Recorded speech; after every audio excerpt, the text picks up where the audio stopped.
Part 3. In 3 days you will be paid for it by the king. The Jew was delighted with the profit, and brought the sum in bad groschen, 3 of which were worth 2 good ones. After 3 days had passed according to the king's command, the peasant went before the king. "Pull his coat off," said the latter, "and he shall have his 500. "Ah," said the peasant, "they no longer belong to me. I presented 200 of them to the sentinel, and 300 the Jew has changed for me, so by right nothing at all belongs to me." In the meantime, the soldier and the Jew entered and demanded what they were owed by the peasant, and this conduct angered the king. They received the blows strictly counted out. The soldier bore it patiently, and knew already how it felt. But the Jew said sorrowfully, "Alas, alas, are these the hard tailors?" The king could not help laughing at the peasant, and once all his anger was gone, he said, "As you have already lost your reward before it came to you, I will give you something in the place of it. Go into my treasure chamber and get some money for yourself, as much as you will." The peasant did not need to be told twice, and stuffed into his big pockets whatever would go in. Afterwards he went to an inn and counted out his money.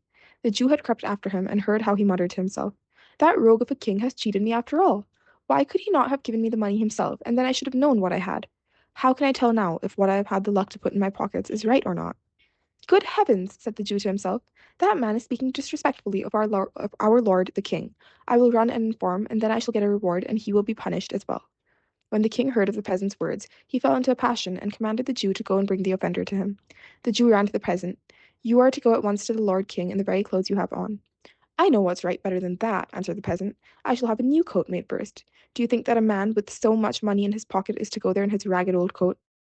The Jew, as he saw that the peasant would not stir without another coat, and as he feared that if the king's anger cooled, he himself would lose his reward and the peasant his punishment, said, "Well, I will out of pure friendship lend you a coat for the short time. What will people not do for love?"